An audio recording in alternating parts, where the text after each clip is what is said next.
And we are live. Hello, everyone. Welcome to the 24th edition of the Fantasia International Film Festival, a virtual edition, as you can tell. So it's only day 6 of the festival, and there's still plenty of movies to watch. I recommend tonight, 7:45 Montreal time, the world premiere of Merry Go Round that will be followed by a Q&A on Zoom. Tomorrow will be a repeat screening at 5 p.m. of Haunted by Vincent Parronneau that I highly recommend. Thursday, Time of Molting, also at 5 p.m.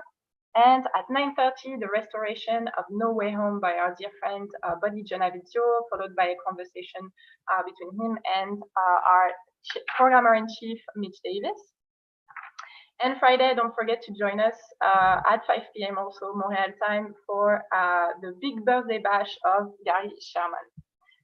So welcome to the panel of the United Beat of Sex and Art, Reshaping Cinematic Ecstasy through the Modern Female Gaze on Sexuality. Sorry, that's a mouthful. So I'm going to briefly introduce all the panelists for you and leave the floor to our moderator.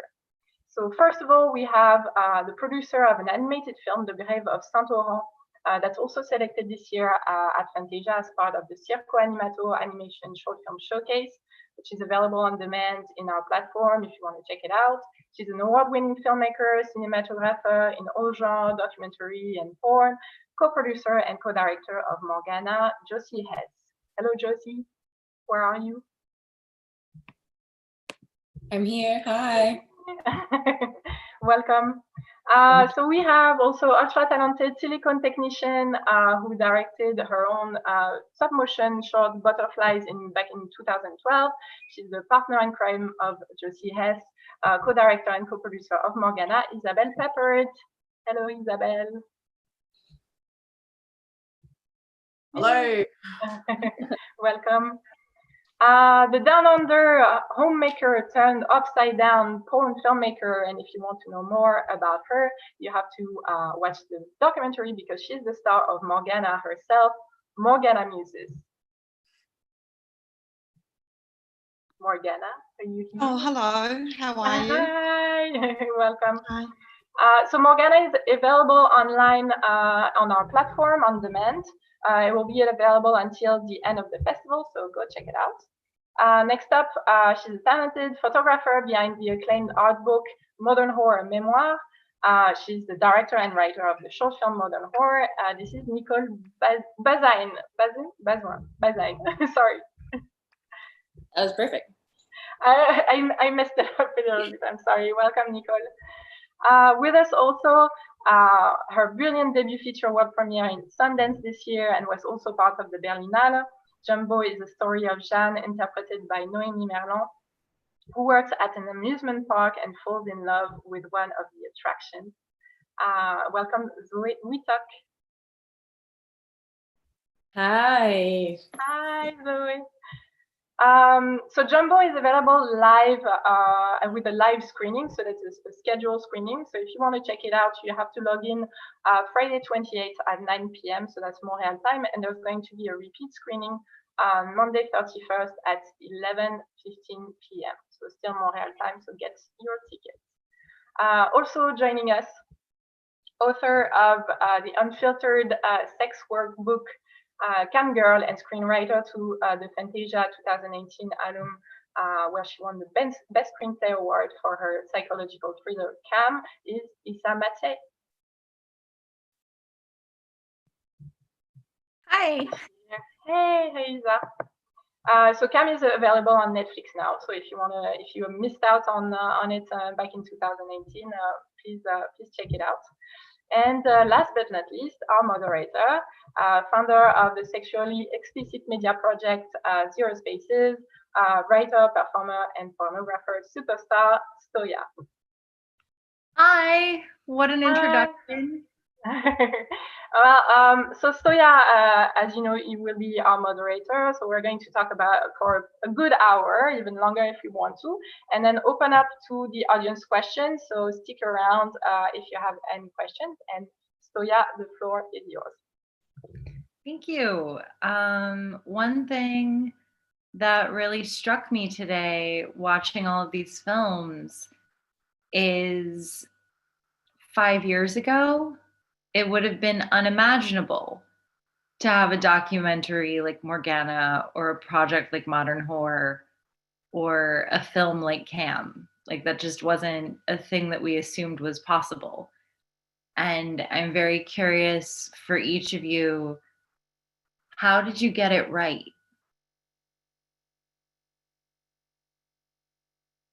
I think for me and Josie, we were coming from a really personal place of connection with like both Morgana and the materials. So in terms of the portrayal of the sex and sexuality side of it, and also the character portrayal, we were really kind of led by the humanity connected to all of those issues, and that humanity that we really shared. You know, coming from a background of, you know, kink and BDSM, but also Josie coming from within the feminist porn world, you know, we were less kind of interested in any of these things as like an issue and more interested in how they were an integral part of who Morgana is and her journey of as the character. Yeah, and I think for modern horror, I think you're absolutely right. Like thinking about what the climate would be like 5 years ago versus now. Also, Andrea and I have actually been collaborating together since 2014. So it has been years in the making, and we started out with this book. So we made a book together and we published it in 2018. And that kind of had its own gestation period that needed to happen because Andrea wasn't actually out as a former sex worker when we first started thinking about collaborating. So if you think about from 2014 to now, there were a lot of things that sort of had to happen in order to get what you see on screen now, which is Andrea out as a former sex worker. And not only that, not only speaking in a documentary, sharing her real experiences, but alongside that, she's starring as herself in these reenactments. So she's really had an amazing, you know, period of deciding to become increasingly open, telling her story, weighing the risks of that, but choosing to do it for, you know, the artistic rewards she feels from being able to do that. And I think too that, you know, the Me Too movement has a effect. Like I would like to keep seeing the kind of movies that come as a result of like a reckoning like that we want to see more people able to, who may have for a long time not been able to, you know, tell these kind of stories, to now be starting to see, you know, the like the ripple effect of the Me Too movement and see more of these things happening. For Cam, I think we actually sold Cam 4 years ago, so not quite 5, but it was very much before I think there was this kind of push for this new way, the right way of sex worker representation. And I think for me and for the director as well, the most important angle that we took was just what the entire purpose of the film was, which was the humanization and normalization of the sex worker protagonist. And I think that, you know, that bringing that authenticity to it and trying to construct a film that was relatable, not just to sex workers who we tried to collaborate with in every single step of the process, not only me as a former sex worker, but also many others. We also really tried to focus on how universal the story is, because at the end of the day, Cam is about a cam girl, but it could very easily be about a YouTube star or a Twitch streamer or anyone who exists on the internet. And I think that universality of experience was really helpful in bringing people into an experience that they might otherwise feel like is completely foreign to them and that they can't understand. And they were able to step into this character and say, oh, I relate to this character. I relate to a lot of things that she's going through, and creating empathy that way. It's really interesting because what I hear when I'm hearing you guys talk about all this, it feels like there's definitely the commonality of looking for the humanity behind the characters, and you know, and that universality. Oh shit, I don't know how to speak English, but yeah, it's really interesting because I definitely feel like for Jumbo, that was, you know, Jumbo is not about a sex worker, but it's definitely about, you know, a different type of sexuality. And coming into this as, this was not obviously my experience. So I was coming into it as, I guess, a foreigner into the story. But the moment that I really got into really wanting to tell that story was when I realized that the person that I was talking to, who was considered a freak for most people on the outside, was actually just another human being that anybody could relate to if you only looked at it differently. So it questions, you know, I think it poses the question of point of view and the kind of, you know, what do you want to bring to that point of view? And I feel that humanity is definitely the first point. And I think for a lot, I mean, it seems like, at least for me, but it seems like for you guys might be as well, but the truth behind, you know, who's that person, and really looking for being authentic with that, and in all the senses of what sex means, and, you know, whether it's about love, whether it's about sex, you know, harsh or soft or anything, but like just showing its multifacets, right, rather than just like choosing a very specific angle and just like kind of sticking to that only one angle. Does feel like we're, I don't know if you can call it a wave yet, but there seems to be like a cultural shift maybe where instead of now all these films focusing on like, ooh, the negative necessarily consequences, or like we're not wasting a bunch of our film space just assuming it's bad, any of the sexuality is necessarily bad or wrong. And so we're able to tell these stories now where it's like, we just get on with the interesting part, which is the sexuality and the character and that stuff. So maybe that's the difference. Like there's just been a big perspective shift in the last, I don't know, 10 to 5 years or something. Maybe. No, I definitely think so. I think when you're talking about looking for the humanity behind sex, then you're looking at it from a perspective of just being okay with it. It's just sex, you know, and not sensationalizing it. When you're sensationalizing it, I think you're also taking the perversity along with it. You know, when you're looking at the humanity, you're just kind of bringing it back down to the character and just thinking, okay, how's that character feeling? Whether it's excited, like sexually excited and aroused, or it's just, you know, excited to meet a lover or whatever. But you know what I mean? Like, I think if you bring back down that gaze to like, let's really think how my character is feeling and, you know, what's driving him, instead of, you know, what is my judgment as a filmmaker onto that character, you know, of how everybody else should feel. And then I'm going to control that character, and though the character controls us, I think. Yeah, I agree. And I think going back to what Stoya was saying about how things have shifted, I've definitely noticed a massive shift just from like trying to sell cam, you know, 4 or 5 years ago until now, and the type of perspective that I'm hearing from executives and the types of even work that I'm getting, where people will reach out to me and say, hey, the actress is uncomfortable with this scene, can you rewrite it with a female gaze? Hey, the director is uncomfortable with this scene, can you talk to him about it? And I think that there's these conversations that are happening now that I think do come from Me Too and come from, you know, all of these conversations that we've been having in the industry, where I'm super optimistic just looking at the difference from like trying to sell my first film to like everything I'm working on now. There's been a big shift in the dialogue that's happening around these topics.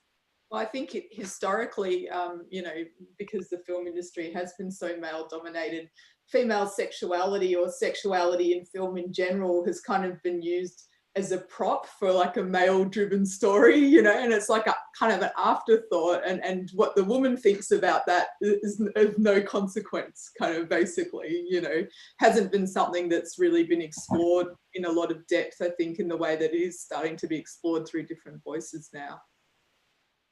And in the United States, in the early days of Hollywood, there was the Hays Code, where a person, if you show a person doing something like morally questionable, they have to get what's coming to them by the end of the film, which, given the United States' like hegemonic dominance culturally for such a long time, has really, I think, shown up in other cultures as well. So it's nice to feel like maybe we're getting past that. Yeah, there used to be a real issue with showing the female orgasm in censorship as well. Like it was something that was really, even through into the 80s and 90s, it was something that was really cracked down on by the censorship board. So you could show a lot of violence, but you couldn't show a woman getting head or having an orgasm or something that was considered like that would push a rating up. So that's changed. It's interesting. I think there's still, though, issues with showing female sexuality that's censored. Like there's issues, especially in Australia, we've got issues with just like the size of the breast and like the amount of the vagina that is on display. Like there's real weird like leftovers from that time. I was going to say though, the Hays Code is where we get the amazing like euphemistic train going through a tunnel stuff. So there was some good stuff that came out of it.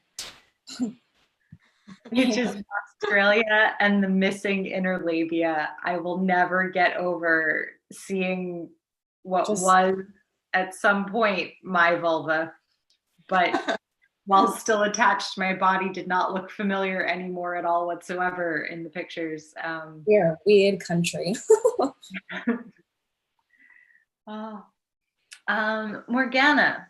Yes. I know it's covered in the documentary, but could you recap quickly what drew you to start performing in pornography? In 2012, at age 47, I came across a call out for first-time female erotic filmmakers for the Petra Joy Award, which is an award based for first-time filmmakers in the UK. And I decided to make a short film with the escort that I was booking on a regular basis at that time. And we made the film together. Much to our shock and surprise, it won the award, and Petra Joy contacted me and said, would you consider making more films, similar to the one that you submitted? And after great thought and consideration, I thought, yes. I thought the whole experience was empowering and liberating, that I wanted to do more. I was hooked. I'm curious, for the other people in the room who've done sex work, were you initially in complete control of your experience, the way that Morgana was with her first porn? I definitely was. I had always wanted to try sex work for a very, very long time. And my first step into it was to get a sugar daddy. And he's actually the one that introduced me to camming. I was planning on stripping, and he was like, no, you should cam. And so he kind of showed me camming, and I was like, whoa, this is awesome. And I definitely spent a lot of time before getting into it, like researching it and figuring out what I wanted to do. My mom, growing up, she would always be like, whatever you put on the internet stays there forever. And that would just like echo in my head, where I'm like, all right, if I'm going to do this, like I want to know what I'm doing. So yeah, I definitely felt in control of my experience when I got into it. I think for the audience, it's important to mark that Morgana and Isa's entry into adult entertainment is also a shift in the past, I'd say 15 to 10 years. And so we're looking at examples of a cultural openness to sex work as real work and sexuality as something that we're going to have a conversation about. And I think that's really wonderful. My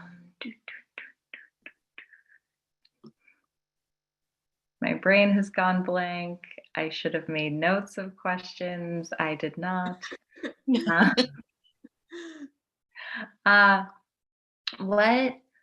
What do you each hope that viewers take away from your films?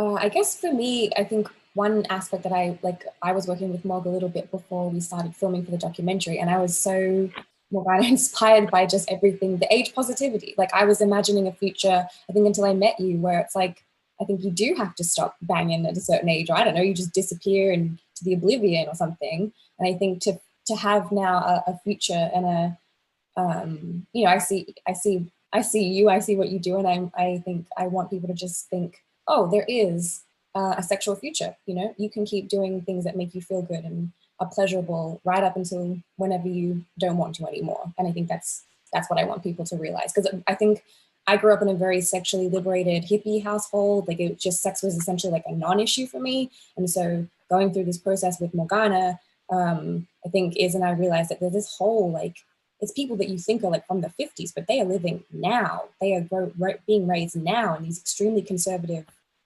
places, and they're still being told, you know, sex is a sin or shameful. Like, it's really happening. So I guess the idea that, you know, you can, you know, sex is natural and pleasurable, that's like the basic takeaways for me. But I think if that could be spread a little bit further, then I would be very happy. Yeah. I'm just happy if the audience finds Morgana an enjoyable piece of art. And if I can inspire someone along the way, that to me is such an added bonus. Yeah, I think that, you know, for me, growing up in the generation that I didn't see a lot of diversity in, you know, sexual representation.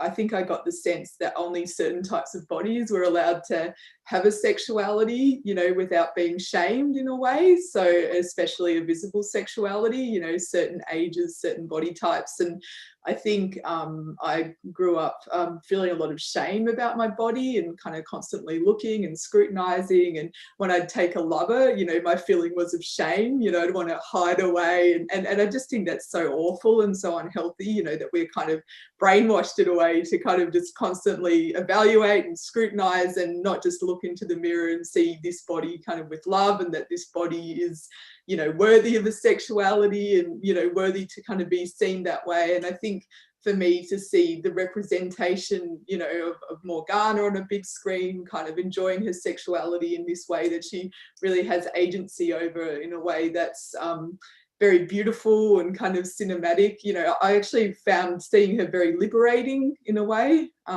personally. So, you know, I hope it takes some of the shame out of, you know, bodies and kind of judgment.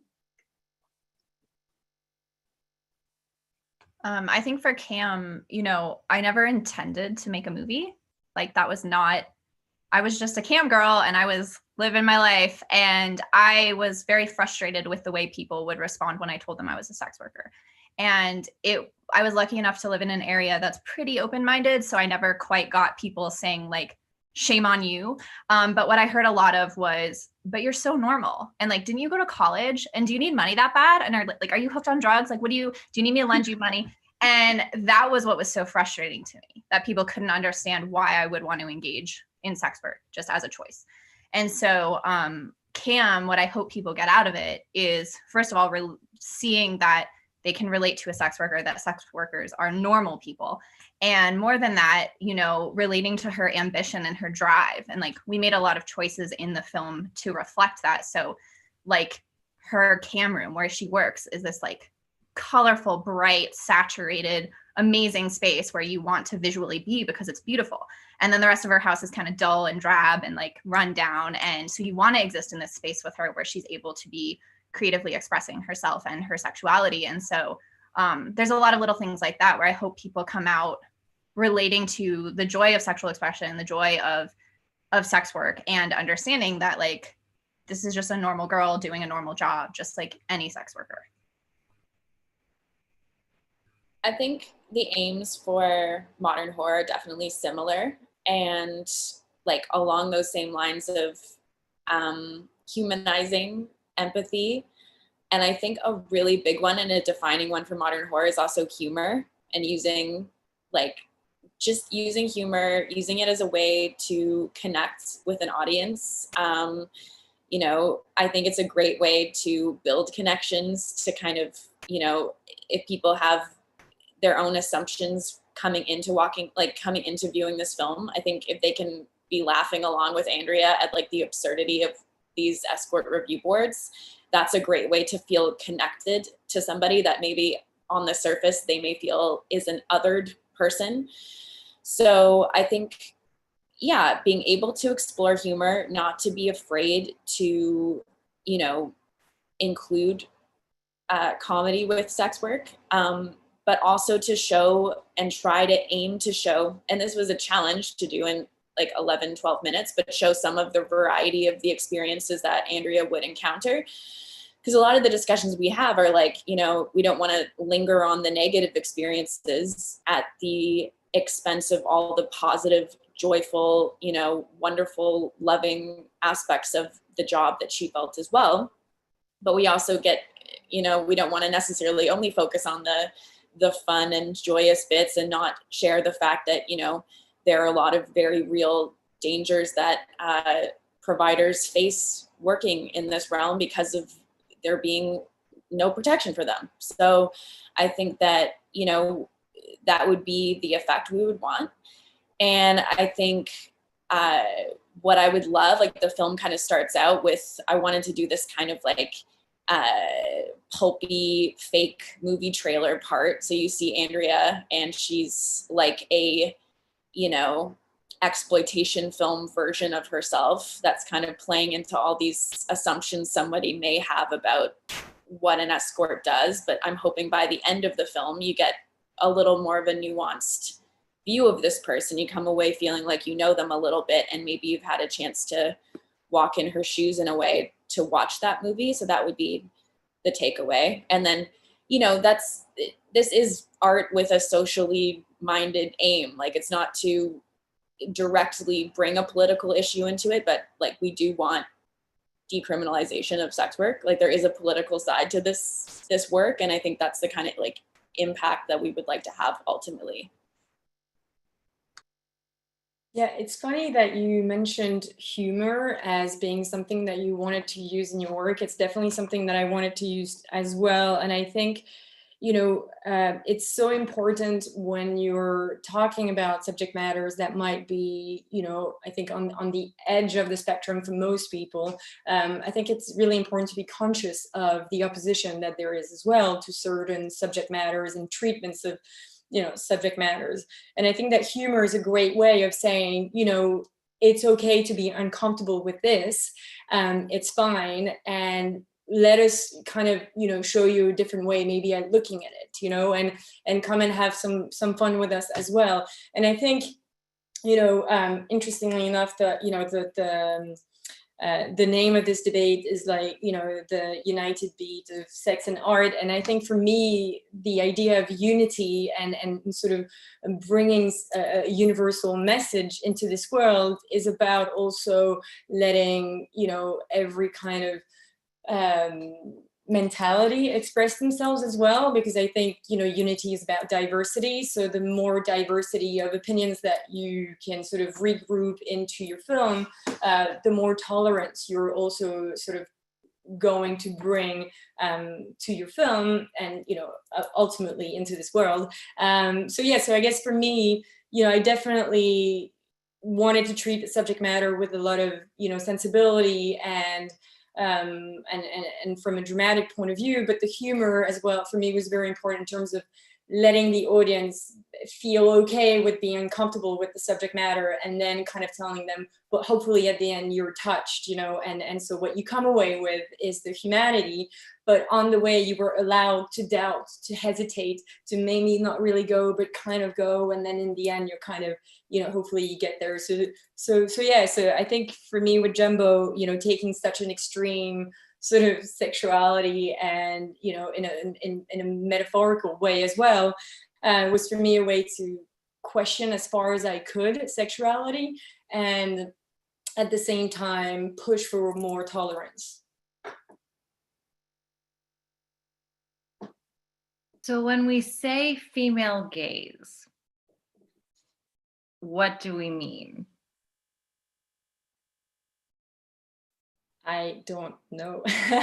No, I'm kidding.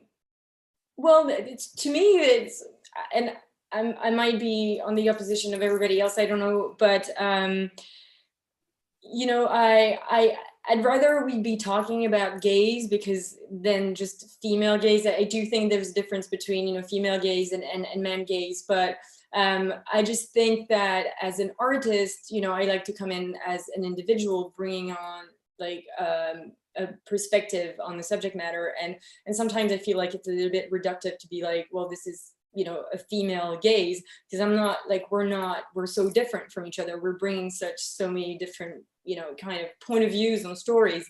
And so, yeah, so I, you know, it's a very, yeah, I don't really know how I feel about the world female gaze, but I think maybe there's a commonality, but I'd be pushing more to, you know, point out the diversity in it rather than just the commonality, because then I think we might become cliches of ourselves as we, you know, 20 years into the future, you know. I really agree. Men have, sorry. I was just gonna say, I really agree. Like, I've been thinking a lot about the female gaze, and something that I think it's like the false dichotomy, again, the binariness of it that irks me a little bit. Like, I know what we mean in opposition to the male gaze, but there's like, I think I've seen people use either like the queer gaze or the like alternate gaze or something that's a little more inclusive, that I feel like might summarize the diversity of voices underneath that umbrella a little better. But I think it comes about, I'm not a film academic, but I think it come about something along the lines of like, the gaze is through the lens of the camera and then the viewer, right? So for a million years, it was a dude's gaze looking at women, and women were to be looked at, and it was all that jazz. And now we've finally got like a cohort of other people making films. And so we're seeing fetish and sexuality and lust and beauty through another lens or another gaze. I've also seen the spelling like G-A-Y-Z, like gaze, which I'm like, that's pretty funny. But yes, I think that's my understanding. But yeah, me too. The binary of it kind of, I don't know, something seems a bit iffy or something about it, but I understand. I think it's like a political term more than anything. Yeah, and also I think that, oh, sorry. No, go for it. Oh, I was gonna say when you know, I think about the female gaze, I think more about deliberately confronting the male gaze rather than an additive. It's a deconstruction.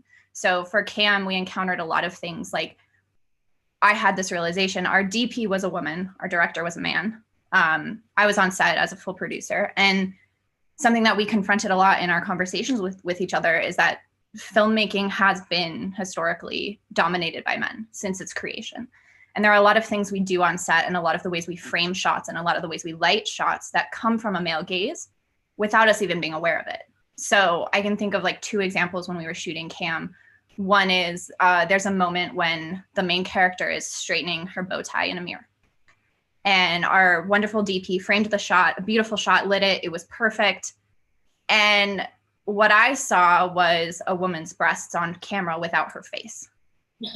And what she saw was the best shot for the film. And we had a conversation about this where I said, okay, but I think that we need to, you know, tilt up on her face. And ultimately that's what we did. And now in the film, you can see her breasts and her face are in the shot. But it's about these unconscious ways we've learned to be filmmakers that we've internalized without even recognizing what we're saying about our subjects. Another example is like Madeline, our lead actress, has a topless scene. And I don't even know who said it. This call went up on set and we're like, where's ice? We need ice. We need ice for her nipples. Because that's just like a standard thing you do on film sets, is you ice the lead actress's nipples. And we all had this moment of reckoning together where we're like, no, wait, we're not going to do that. What is that for?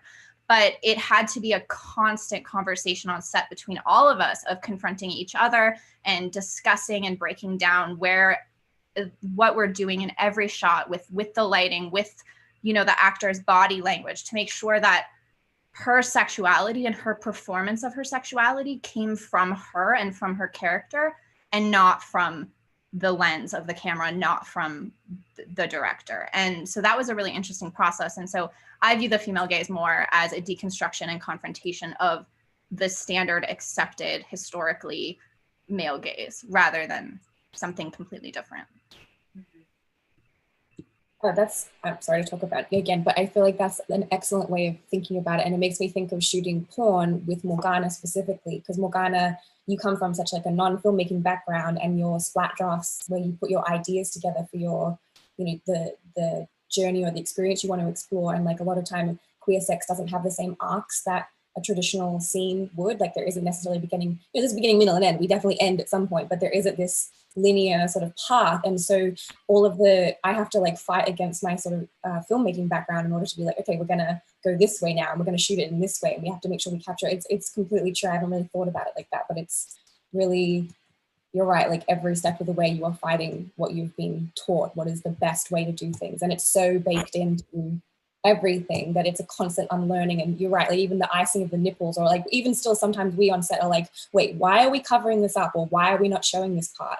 We should be showing this part. What's the problem with it? I even read an interesting article recently that broke down, I wish I remember the name of it, but it broke down how even narrative structure is kind of structured around a male orgasm. It's like incident, rising action, climax, fall off, you're done. 100%. And that's very different from a queer sexual experience. And you have to start to wonder, like, are we just mapping, what are we mapping onto the way we tell stories? And how can we confront that as filmmakers or creators of any type? Yes. I'm literally reading John York's Into the Woods right now, where he explains the like inciting incident, et cetera, et cetera. And he has yet to say anything about male ejaculation, but now the whole rest of the time that's going to be in my head. So thank you very much for that one. Yeah, the article I just found, it's called I don't want to be the strong, it's Britt Marling, I don't want to be the strong female lead. New York Times just found it. So Nice, awesome. Yeah. Nicole, do you have any input on female gaze, male gaze?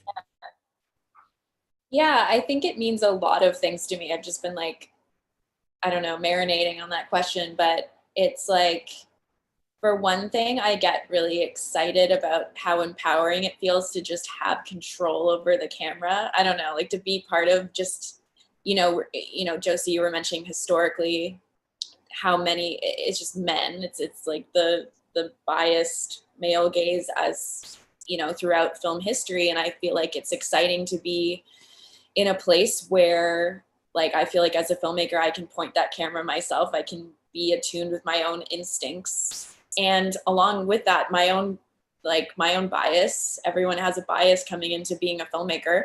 So I think where it becomes less binary and more, suiting of what we're actually dealing with these days, it's like realizing that we're now more than ever attuned to just even questioning who is behind that camera, who's the one making the film. And that's something that we're thinking about now more than ever. And I think that's an exciting thing, and I think that's, we're not just assuming anymore that it's a man, because that was historically what the case was. We have a multitude of different people making things.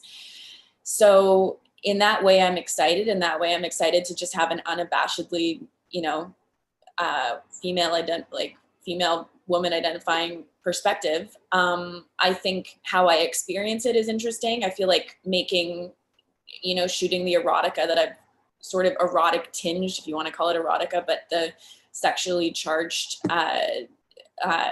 photography that I've done for modern horror. I feel like Andrea and I often joke that I'm kind of like, her like Playboy photographer or whatever. And we joke around with it because it feels like we're taking a classic form of making, sexualized content that for so long has been that trope of like the creepy male photographer and the beautiful female model. And we're kind of subverting that because we're two best friends and we're just like playing around with that. So I feel constantly confronted by it. And I probably have my own internalized, I kind of grew up like, just like most other adolescents, you discover Playboy magazines and you're like, these are like the coolest. I feel like that's not that's something that I kind of experienced. And I think it's probably had an effect on my sexuality. Just like any of us, we take in porn that's primarily made by men and it affects our sexuality. Of course it does. So,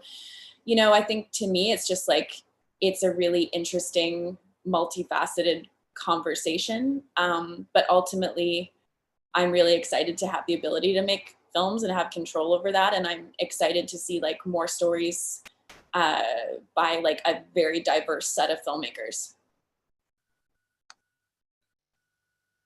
I really love Zoe's pushback on the female gaze binary framing and call for plurality. And it looked like you were about to say something, so please. Yeah, no, but it was kind of jumping, I guess, on what you were talking about. I think what the notion of what the notion of the female gaze, what it has really brought to us is that there was a notion of a male gaze before, and that it made us even more conscious of it as artists. Because I think when we come onto a film, whether we're a man or woman, and we're young artists, and it's our first, piece of art, we're all trying to put as much of us as we can into that story, whether it's our story or not. Like, we're trying to bring something different and bring that voice, that we're so much talking about. And I think identifying the female gaze and identifying the male gaze definitely helps in identifying mechanisms. And by identifying those mechanisms, we're that much more able to become unique with our voice. And what I'm saying is we just have to be careful about setting the parameters of what the female gaze is, so that we don't become victims ourselves of that gaze, but that we sort of keep empowering ourselves with not just, oh, men used to do it like that, so I'm going to do it like that, but like, this is what I've seen in movies, whether it's from the few female filmmakers or from the massive amount of male filmmakers. This is what I've seen, and how can I make it different? And I think we're being given a lot of tools on that identification of what has been done, and so giving us room, I guess, for new ways to express ourselves.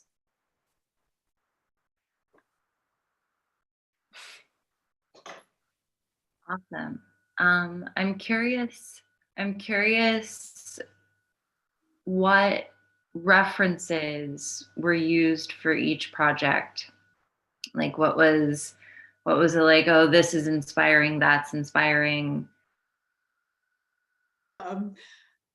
Personally, I don't think that I was using any references. I think that there's a certain amount of self-referential kind of nature within our film, where that we were three really creative women kind of feeding off each other.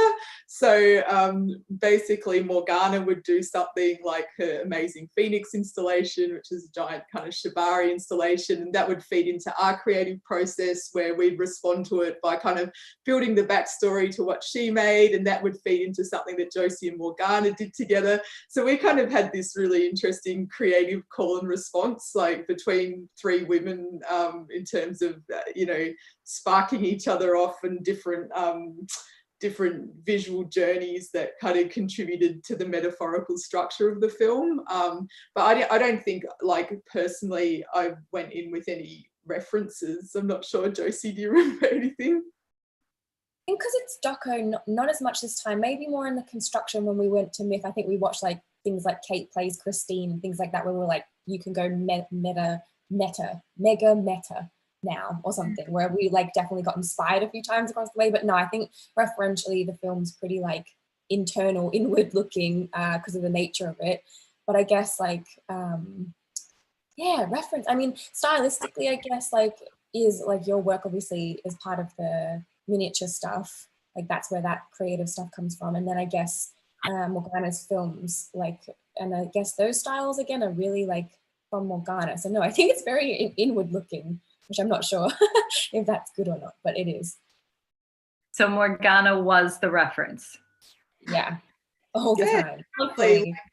We built a lot of stuff, literally built a lot of stuff around her life. Like I built all miniatures of the desert from her childhood in Coober Pedy, and the cardboard suburbs that we built, which were eventually burnt down, they were actually taken from her wedding album. So there was textures scanned from her wedding album, and they were recreated as miniature sets. So it was really about elevating her perspective and adding this kind of poetic layer to the storytelling that kind of created these kind of immersive miniatures that would bring, I guess, the audience into her psychological experience, as she's going through this kind of unusual journey.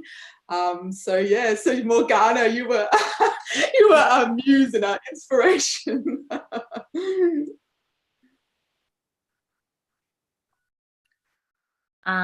Nicole, Isa. Oh yeah, I can go. So for Cam, the references, there are a couple. I would say the two main, I looked a lot towards like great artist narratives and like sports movies. A huge reference was Whiplash, which is like Miles Teller, drummer movie. And I looked to movies like that. Black Swan was another huge reference. I looked towards those because they showed great artists and we never questioned their craft. When you watch Whiplash, you never question why Miles Teller is drumming until his hands bleed. You understand it, and the filmmaking helps you understand those emotional stakes and why it matters to him.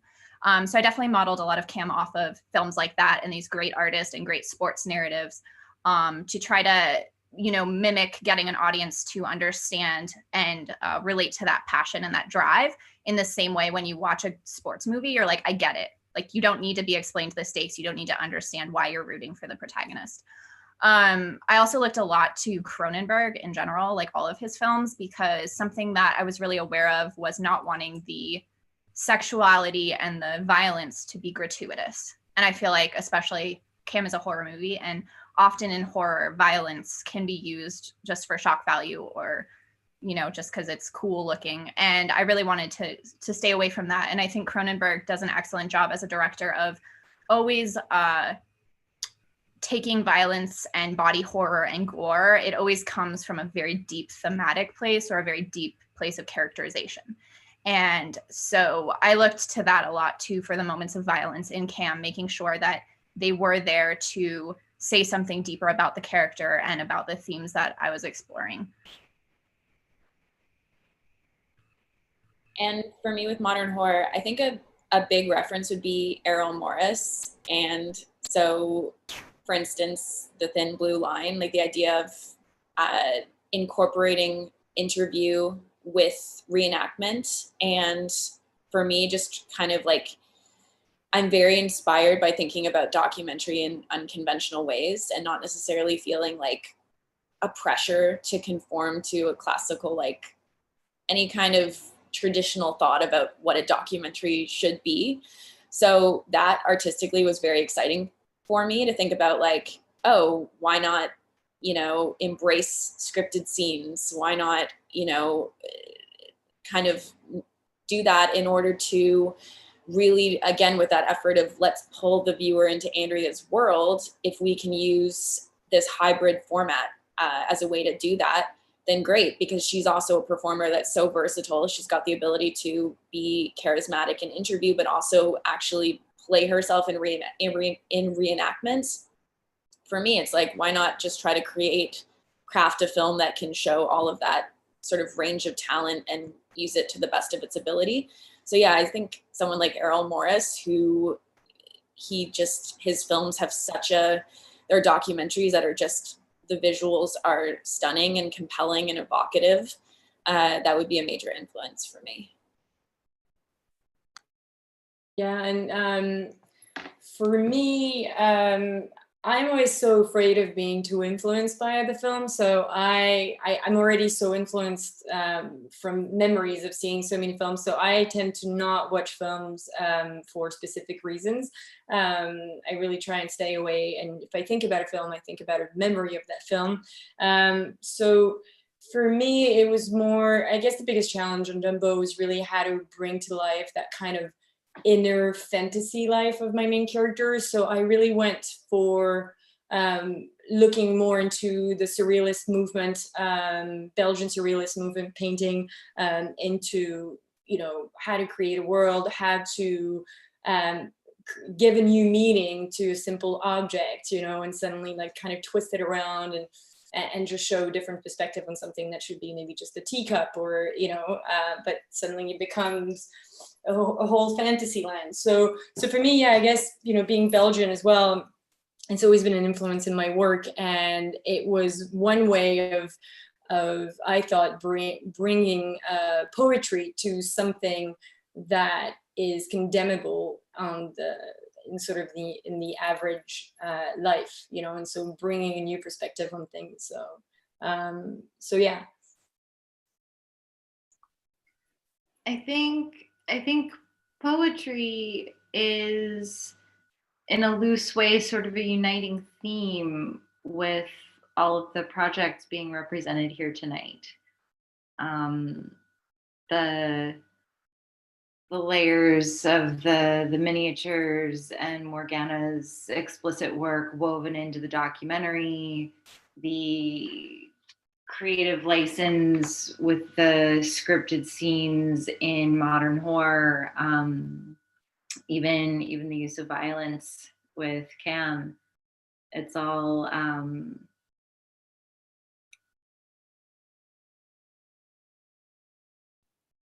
there's a certain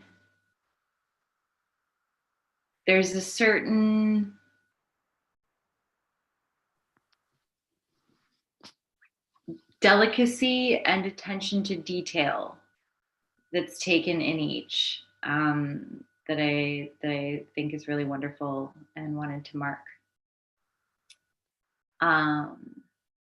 Does anybody want to talk about what phase their project is in and what the next step is? All right, well, so for me, Jumbo is just starting its festival run. So it started at Sundance and then Berlin, and then, you know, obviously got stopped by the COVID. It was supposed to be released here in the theaters in France in March. Never happened. Then it happened in July when nobody was going to theaters anymore because everybody's being afraid. So, I mean, you know, the film is having a great life through festivals that are kind of keeping their 2020 edition and putting them online. So it's still, you know, so that's great. And, you know, I remember, Isa, you mentioning how there was a big difference between when you were trying to finance the first one and, you know, financing the second one.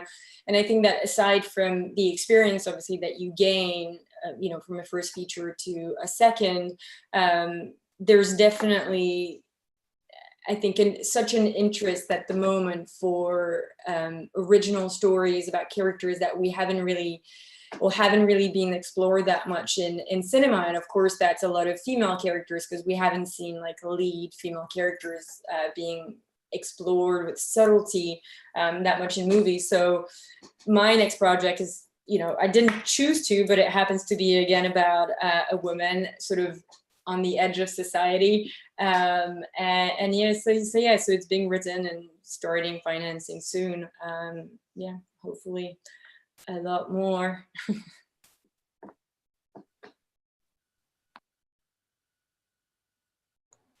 And for modern horror, so as I mentioned before, there is a book, just plug it again, but this whole crazy thing started with the book project, and we're kind of circling back to the book again. We have a really exciting development there, which is that we are actually, so this we published ourselves, we self-published the original modern horror book, and now we're actually doing an expanded edition that's going to be coming out with Strange Light, which is an imprint of Penguin Random House Canada. So we're actually taking this whole thing like far more mainstream than we ever have before. And so that's going to be an expanded version of the book that includes a whack of new stories that Andrea's written about the 3 years that she has been working as a stripper. So it's going to be this kind of like, you know, the ultimate modern horror memoir tome that encompasses like all of her sex work experiences from escorting to stripping. And I'll be taking new photos for that extension of the book as well. So that's going to be coming out in 2021. And then on the filmmaking side, we are working on a new short film that is called Last Night at the Strip Club. So it's about Andrea's experience as a stripper, but also it being interrupted by COVID-19 and being ousted from the club and from contact sex work. And she's been working in this very like strange new world of contactless sex work. And surprisingly, it has not involved joining OnlyFans like it has for many other sex workers. She's kind of doing her own thing, and it's weird. Like sometimes she's reading books to men, or sometimes she will she's doing collaborative comic books. She's doing a whole whack of things that you wouldn't expect that we're going to get into in the documentary. So that's something that we're going to be shooting in a couple weeks. And we see it as kind of like a sister film to the modern horror short in a way. So it's going to involve another Andrea Warehun tour de force performance. So keep an eye out for that.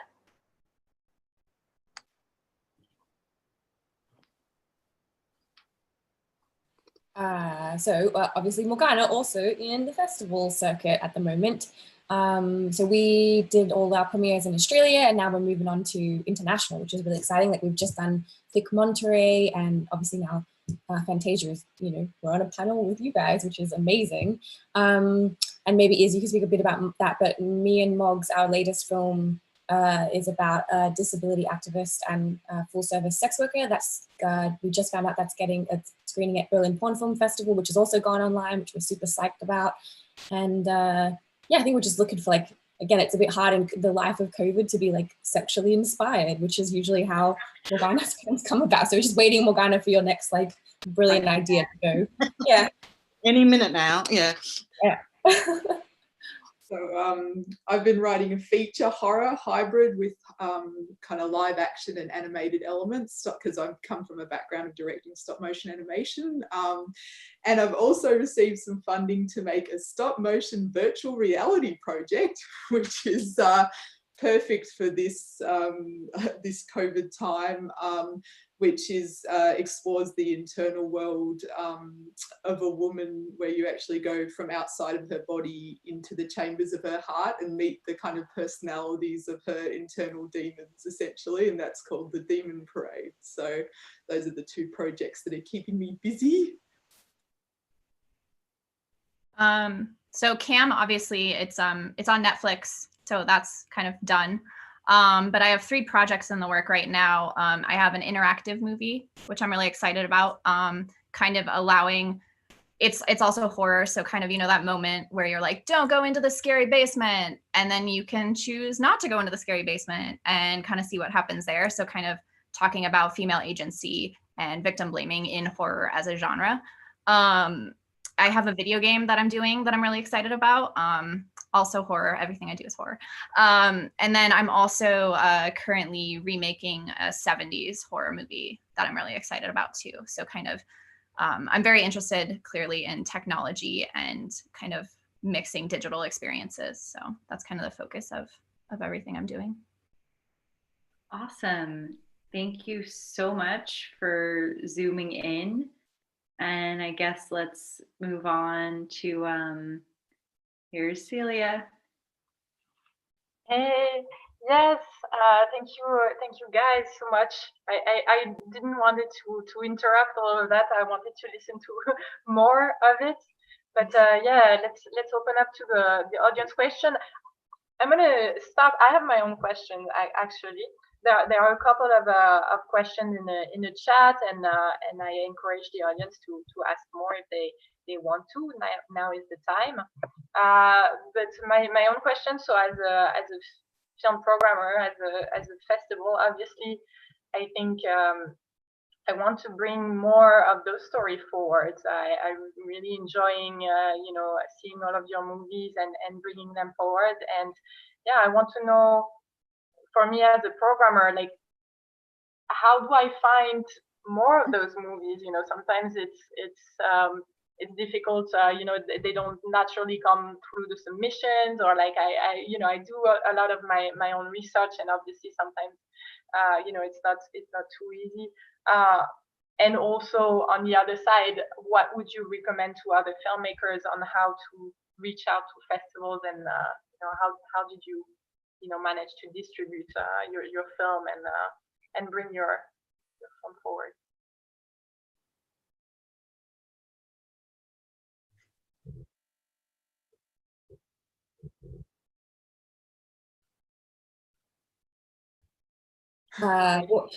What's, like, that's a long question. What was the question? So how to distribute your film and yeah, how to find like more films like this? Like yeah, absolutely. More, on the film programmer side, how do I find more of films, you know, talking about this subject? How do I reach out to more female filmmakers that would have the same sensitivity as you guys? And on the filmmaker side, how do you reach out? That's a good question. I mean, I feel like we don't, it's not like, I feel like you slowly stumble across people over the years, but it's not like we don't have like a union of women making cool stuff, although we probably should. That being said, though, there are a lot of groups online. Like there's like, the Edge group, there's kind of big Facebook groups of women making genre kind of work, but also probably in the kind of sexuality side as well. Like I know, like as when we were reaching out to festivals, we have this amazing network in Australia of women in horror, which was basically, there was a festival in Australia called Stranger with My Face, which was started by Bryony Kidd. And a lot of our networks within the genre community in Australia, particularly mainly female directors, have all started from Stranger with My Face, because it's a festival that focuses on women making horror. So I know that when we were starting to reach out to festivals, that's the network that I really drew on, which is how I met you, Celia, through Bryony. And then within that, there are a lot of groups, because I feel that, women in this industry do tend to unionize. And I think that's one of the really strong and amazing things I've found as a female genre director, is that actually a lot of my strongest advocates and the people who've really helped me push my work have been other women, and often other women directors, other women programmers. And I think that, those networks do exist. So I guess trying to reach out to those networks and find where those groups are, whether it's in genre, whether it's in, I don't know, Josie, did the Berlin Porn Film Festival people have those kind of established kind of groups and things, or? I don't know, not that I'm in. Maybe Mog, No. Oh, sorry. We do have a Facebook page where they've got all the performers and that, and we can always ask each other questions. But that's about it. I think what I'd say though about all those groups is they're only there for when someone finally adds you. So in terms of just stumbling or discovering them, they are a little bit like, I don't know, it always requires you to know someone who knows someone. So in that way, it's still, which I guess is how all networks work, but it isn't exactly like an open book where you can just be like, oh, now I'm part of this thing. Like it is very, I don't know, you have to know someone again who knows someone. So I don't know, I'm not sure. That is an unhelpful answer. I'm sorry. No, it's true. Like, I mean, with the other female programmers, we are, building networks amongst each other and recommending each other movies, specifically from female filmmakers, and about, from a female perspective, especially like we watch so many, rape and revenge movies, and especially like now, there are, those, how do you say, those male filmmakers that became feminist, like all of a sudden, and that are treating female characters and female sexuality as a trend, rather than a real actual subject that everyone relates to. So we are trying to build a stronger network between each other, but we still struggle to reach out, and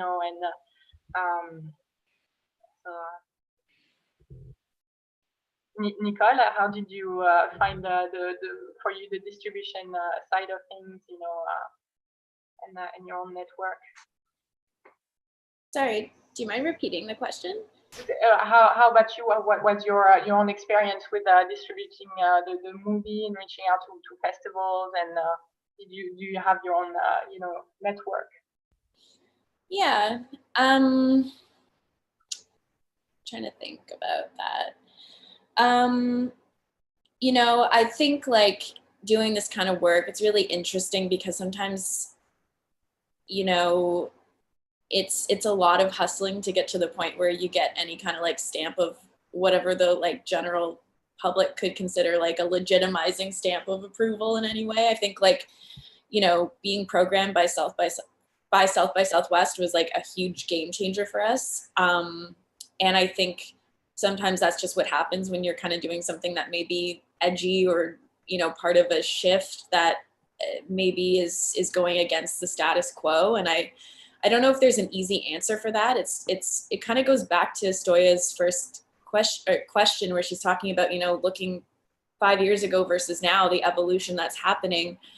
I think it just comes from, you know, it has to come from the passion we have to tell these stories. And I think it also includes what happens outside of a film festival structure. It includes finding your audience in ways that are unconventional, that can come from, maybe it's somebody self-publishing like we did, maybe it's someone, you know, using their social media platform, or maybe it's someone having, we can't do it right now, but having physical events in their, you know, in their communities. And I think that those are some of the ways that if you find that audience, whatever way it ends up being, hopefully that can lead to, if this is what the artist wants, hopefully that can lead to something that's like legitimizing, that then helps distribution to become more broad.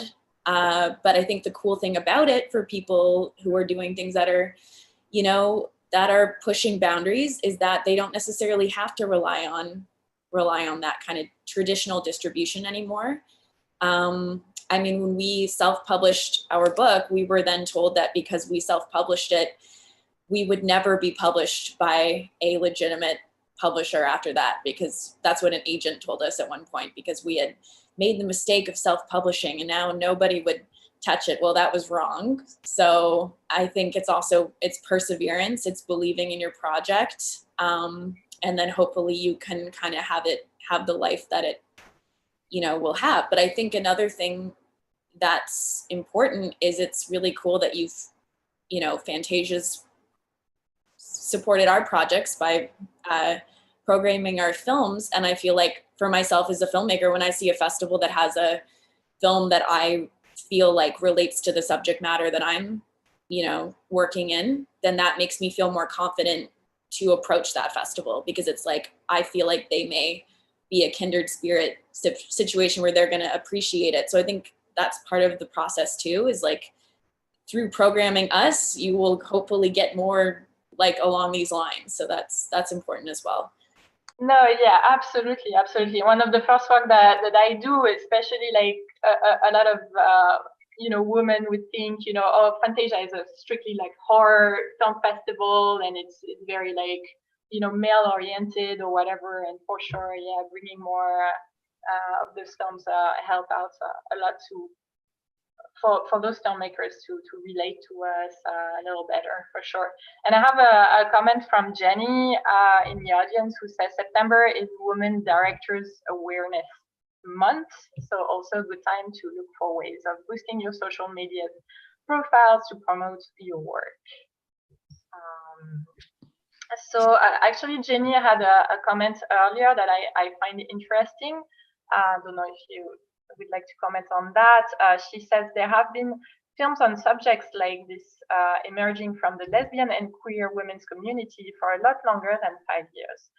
What I see that is different now is access to funding and major platforms like Fantasia, and the fact that straight women are increasingly finding a voice. I wonder if this is something that's actually harder for straight women in some ways, because queer women are more politicized, whether they like it or not, just for existing, but for straight women it's a bigger stake, so less obvious support. I have a comment. Who exactly are you calling straight?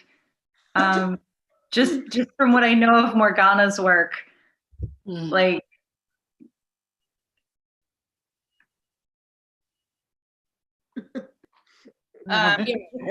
Yeah, I would say I can't speak to being a straight woman, but I can speak to this idea of like bringing some of these ideas into the mainstream. And this goes back to kind of what Nicole was saying earlier about perseverance. And I think that there is still, and there was at the time of Selling Cam, and it's changing a little bit now, but there is a prevalence of a mentality of this is niche content.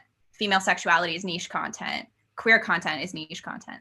And I would say, you know, we ended up partnering with Blumhouse, obviously like massive, incredible horror movie company, and we're on Netflix, again, massive streaming platform and very mainstream. And that came in part from this idea, like, we're going to get $1 million for our budget and we're going to make a mainstream horror movie, and not listening to anyone who said otherwise. And we similarly, I think to your experience, Nicole, a lot of people were like, you'll never get more than $250,000. You'll never get, on a major streamer. You're never going to get into a major film festival. And all of that was not true. But it took us not listening to that mentality and saying, this is mainstream content. This is universally acceptable content or accessible content. This is content people want. And it was amazing to us, Fantasia was our premiere. And it was pretty amazing to us, from all of the press and the awards that came out of Fantasia, how instantly the conversation changed. And instantly everyone was like, oh, this is cool. And it's almost like people are waiting for someone to validate for them that something is good and right and cool. And so I think the more that we keep pushing, these stories forward, the more we keep saying this is for everyone. This isn't niche. Female sexuality is not a niche topic. The more that we can bring all of this into the mainstream and see more of it on major streamers, in theaters, at movie studios, and really bring it out to the world in a massive way.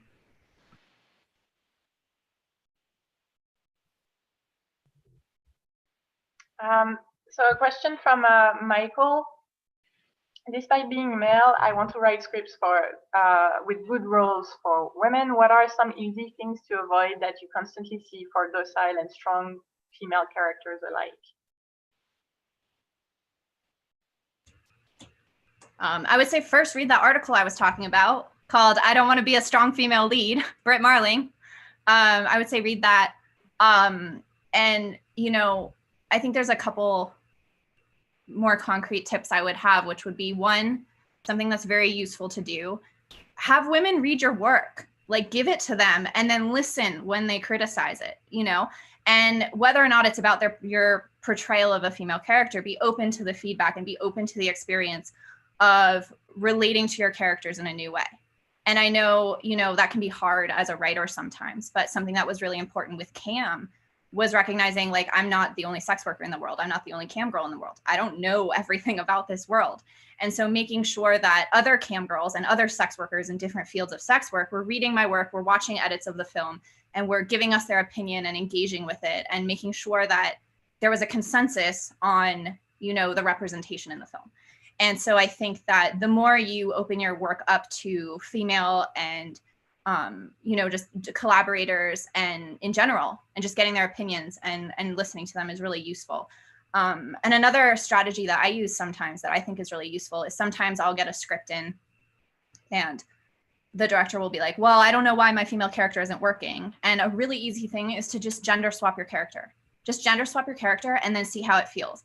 And more often than not, that's a really good way to pick out things that you've put in your character that are tropes or stereotypes. Because the second you make that character man, you're going to be like, wait, that doesn't work. That doesn't fit with my preconceived notion of maleness.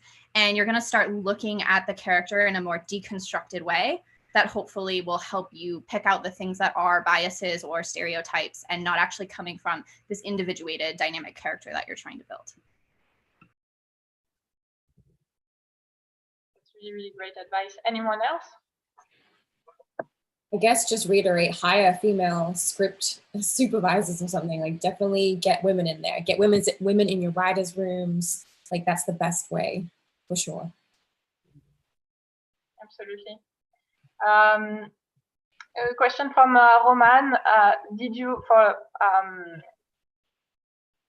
guess for more Zoe, because it's more like and Isa, for more like fiction films. Did you struggle while writing to not put a judgmental look on your characters?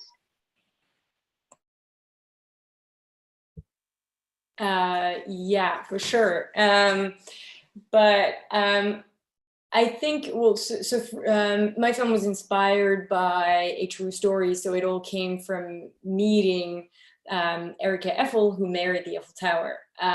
So originally I came from just reading an article. And when you're just reading an article, you do have tendency to put a judgment on that. And then as a filmmaker, you're like, okay, I have to go and look and think beyond. So it's like, It's sort of a self-imposed mechanism that you put on yourself, and just because to stay curious. You know, I've always grown up kind of all over the world, because my dad was a diplomat, so I've always been a foreigner everywhere, and I had to understand other people's cultures. So it's kind of a sort of an ingrained thing in me to be like, okay, they are different, but they're still at the same level that I'm at. And so the moment that, again, you put yourself exactly at the same level as the person that you're either interviewing or talking to or writing a story about, suddenly it's you start seeing the story differently, you know, and that's why I think Jumbo originally, in my mind, sort of was more of a story about a different type of sexuality, and then ultimately turned into a love story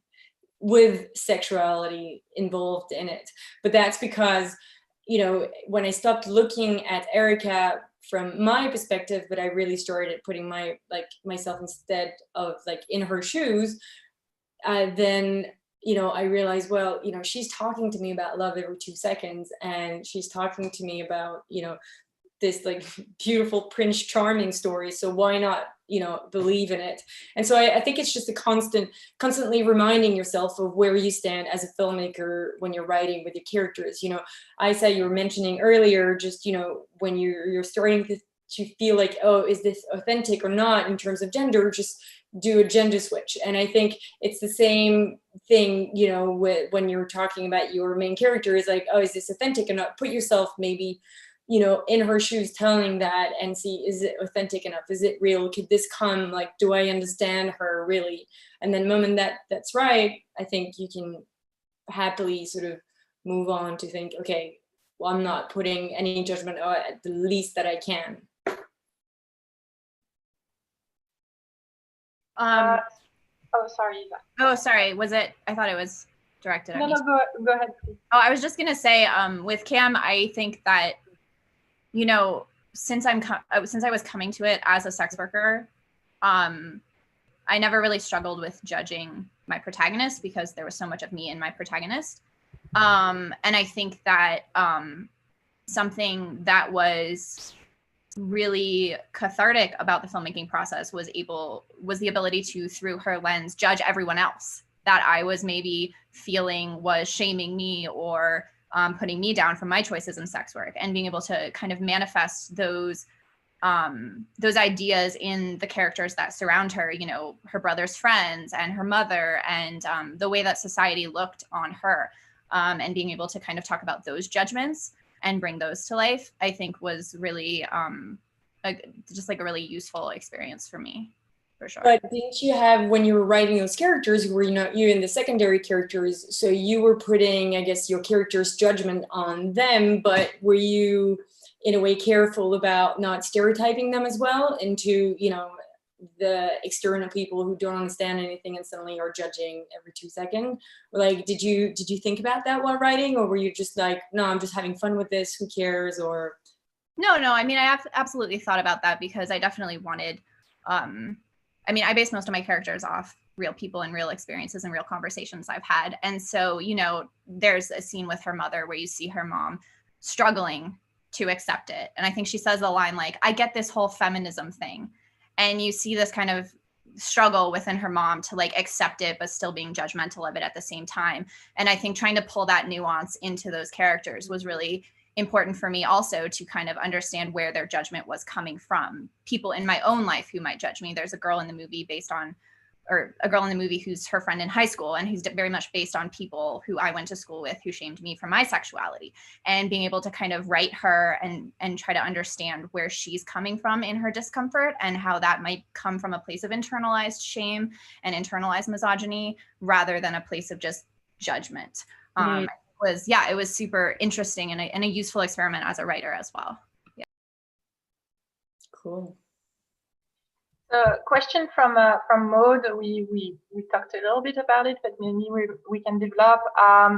There's a tendency for female sexuality, especially female pleasure, to be more censored than violence. How has that impacted for your approach to your work?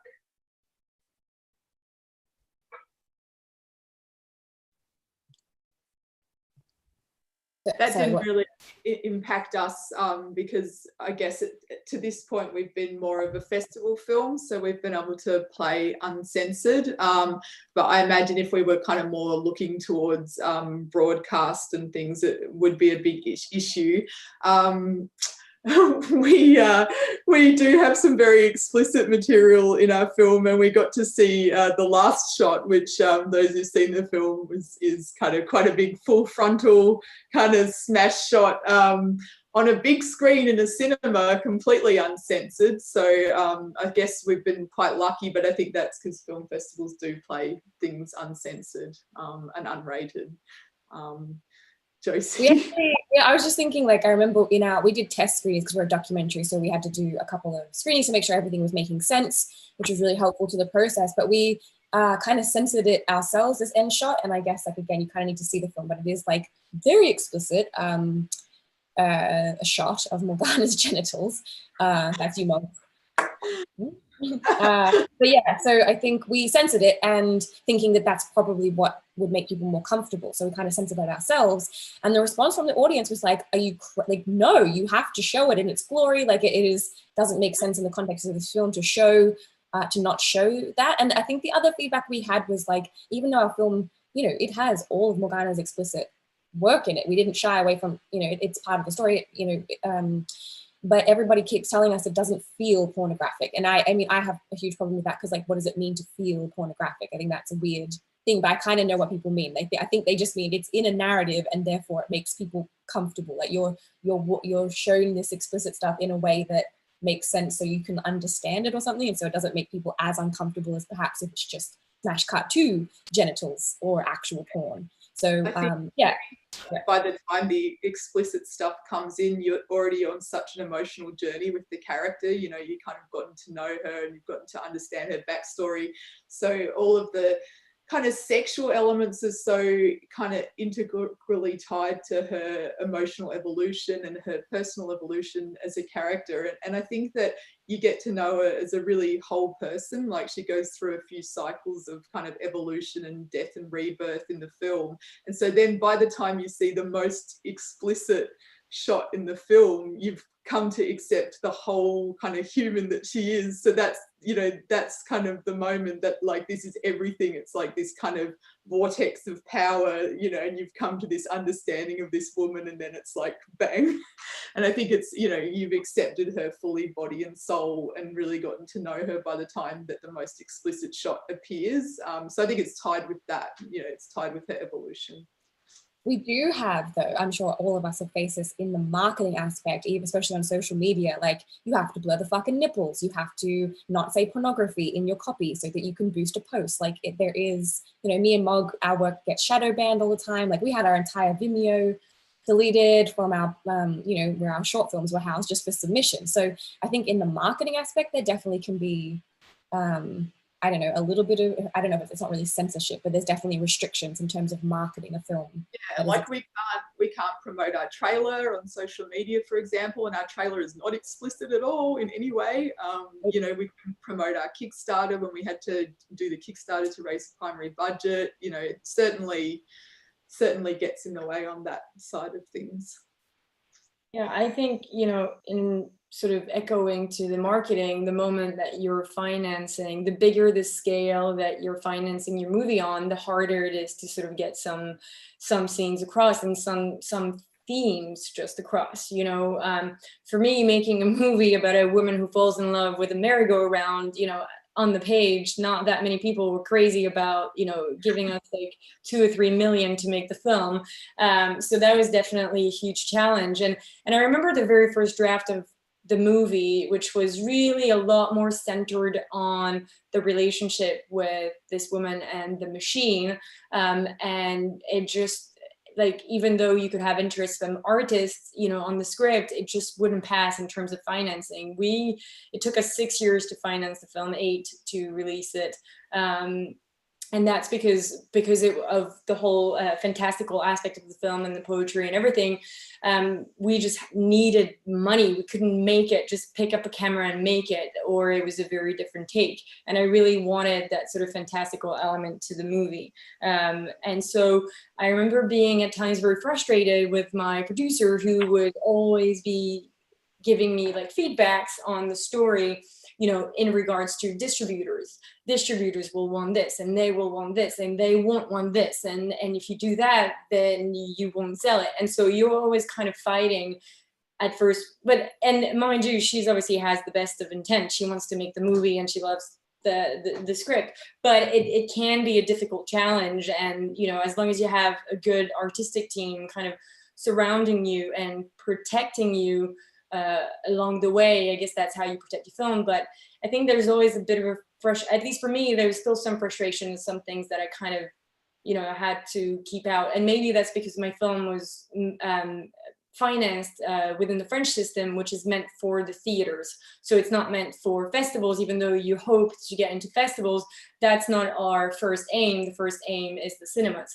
And so that kind of changes the entire way of, of sometimes writing, and you just have to be really strong and protect yourself from that. But it's not easy. I remember like writing and being like, this is so horrible. I need to go back to the old version. What are you trying to make me do? And then I would, you know, take like 10 steps back and sort of really try and nurture that core value that I had, you know, at the start of the script and the idea. I'm gonna take one last question. Sorry, I'm reading through them as I'm listening to you. Let me see. Question by Erosio. When you get fundings to your films, do you get total creative control as directors, or do you face this female gaze from, for example, producers and executives, etc.? And if you go through this situation, how do you manage to keep the female gaze or your own personal vision while dealing with those issues? Well, I think for us, we were super independent, and we had an amazing producer who allowed, like Karina Astrup, who allowed us to sort of keep all of our, you know, choices. Like we didn't have to fight particularly hard to keep any of the explicit stuff. So I think our case is quite different to maybe some of the other guys who, I said other women who like have more budget and funding. So maybe you guys can speak about that. Yeah, I think we definitely encountered financiers who, you know, wanted to change things about the movie that I felt would make the movie not work anymore. For example, we encountered a lot of financiers who didn't understand why she goes back to sex work in the end, or who were like, well, she doesn't learn her lesson. You know, learn her lesson. And so I think something that we did that was incredibly useful, that I recommend for like any filmmaker who's listening to this, who might be, you know, struggling with that. We wrote actually a manifesto before we took the film out to finance. And it was essentially a list of things that were non-negotiable, that we would rather not make the movie than compromise on those ideals. One of them, for example, was her going back to sex work. Another one was that the protagonist can never be punished for her choice to engage in sex work, for example. It was a list of maybe like 4 or 5 things that we weren't willing to compromise on. And what was really nice about that is that as we took the script out and as we got feedback and as we got offers, we were able to really negotiate on everything else on the script. You know, you want it scarier, you want it less scary, you want the brother to be a sister, whatever. But it can't compromise these core ideal values that are really, really important to us for like preserving that idea of female agency in her story. And so that's something we still do with all of our projects that I think is, I still work with the director of Camelot, and we always have those conversations and write that up, because it helps keep your head clear when you're, you know, talking about money and budgets and you're talking to big studios and you're like so excited, and you have to sometimes go back to these core values and say, well, I can't compromise on these things. And that was really useful for us with Cam. Yeah, I think having for yourself just a memo of like, this is why I make the movie in the first place. And like, it can be such a long process to always have that kind of by your side and helping you sort of guide you the whole way through. But it's so funny that you mentioned the thing about the end, because first it was the thing, it's like, why isn't she cured, or why isn't she, it's kind of becoming back to normality, and that was the trajectory they were expecting from the characters. Like, okay, you have someone on the edge, weird, so okay, we're going to see how they're going to sort of come back into the norms that we want and feel comfortable with. And that's so funny. But the funny thing is that, so you get all those comments when you're writing and financiers, but then when you're showing the movie, it's a complete different experience. Like, I don't feel like, we shocked many people, or, some people might not like the theme, but ultimately they really, the moment that they get emotionally involved with your characters, they can go along for any kind of ride. You can go really far now. And I think in the comments I was reading something about how, we see a lot more nudity through the internet today, and we're so acquainted to some very sexual images. How does that affect movies? And obviously I think we have a lot more freedom to show things in their own truth. And I think with the sort of female empowerment movement that has been recently, I think we've been given kind of that legitimacy, which is a great thing. And I think, for me, for my next project, now that I have, I guess, a little bit more of, of a position in cinema because of having made a first feature, I definitely want to push it further, and also when I wrote Jumbo, it was 2012. So that was a long time ago, the first version. And so things have changed so much since then. And we are so much freer in terms of what we can or cannot say. And that, I think, is a great thing. Absolutely. I mean, this is super inspiring, and I hope that any filmmakers and any other people involved in cinema took a lot of notes tonight and or today, depending on your time zone, because we definitely want to see more of these films, and hopefully engage a lot more on that subject. So on that note, good night or good day to everyone. Thank you so much, and hopefully meet you all in a physical event and have a drink together someday. Thank you so much. Bye, everyone. Bye, everyone. Thank you. Good night. Thanks.